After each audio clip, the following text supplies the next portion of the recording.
वो कहते हैं ना कि कभी कभी आपका मजाक भी जो है वो महंगा पड़ जाता है। ऐसे ही कुछ वाकया मारूफ यूट्यूबर रजब भट्ट साहब के साथ हुआ। अब से कुछ दिन कबल उनके घर के बाहर एक ऐसा वाकया पेश आया कि जिसमें कुछ लोग उनकी गैर मौजूदगी में आके चीख चिल्ला के उन्हें आवाज़ देते हैं, और जब रजब भट्ट घर से बाहर नहीं आते हैं तो वो कुछ मुसल्लह लड़के जो हैं वो अपने असलहे से वहाँ फायरिंग करते हैं और उसके बाद चले जाते हैं। इस वाक़े पर रजब भट्ट ने जो है वो कानूनी कार्रवाई का भी फैसला कर लिया है।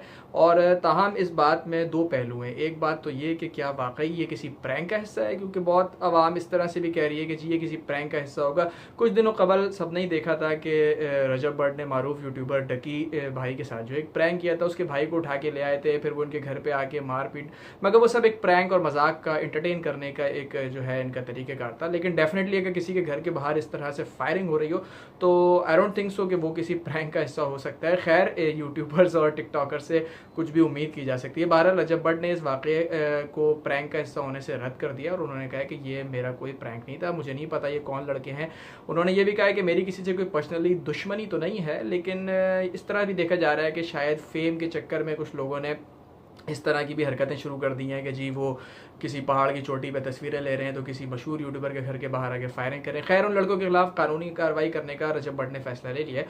अब इसमें जो पहलू सोचने का है वो ये है कि ऐसा क्यों हो रहा है।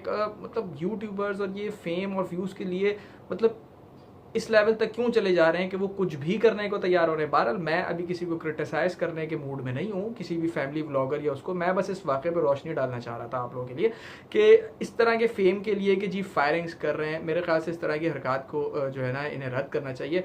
और अगर आपने माजी में इस तरह के प्रैंक्स किए थे रजब भट्ट साहब, तो डेफिनेटली लोग तो आप पे ये बहुतान लगाएंगे कि शायद ये भी आपके किसी प्रैंक का हिस्सा होगा अपने व्यूज़ और अपने फेम के लिए। मगर मेरे ख्याल से इतनी यंग एज में रजब भट्ट को जितना फेम मिल गया है पाकिस्तान में यूट्यूब पर, तो मेरा नहीं ख्याल कि वो शायद अब इस तरह के भी वाक़यात करें। हाँ कोई नया यूट्यूबर होता तो हम शायद सोच सकते थे कि उसने इस तरह का जी प्रैंक किया था कि उसको थोड़ा सा फेम मिले। माजी में बहुत से ऐसे वाक़यात हुए कि जिस पे लोगों ने कहा कि शायद ये फेम के लिए कर रहे हैं, मगर उसने इसको रद्द कर दिया है। और अब देखते हैं कि कानूनी कार्रवाई के बाद इसके बाद क्या होता है। उसने इवन कुछ गोलियों के खोल भी जो है अपनी वालदा के साथ रजब भट्ट ने दिखाए कि ये वो गोलियां हैं जो मेरे घर के बाहर जो है मुसल्लह लड़कों ने हवाई फायरिंग में इस तरह से मेरे साथ जो वाक़या पेश आया।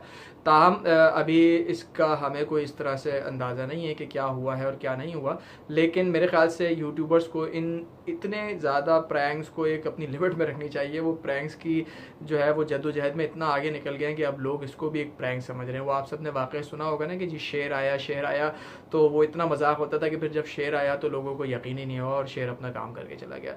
तो चले बहरहाल वो जो भी थे वो अपना काम करके तो चले गए। कैसे उनके खिलाफ कानूनी कार्रवाई रजब भट्ट साहब ज़रूर करेंगे।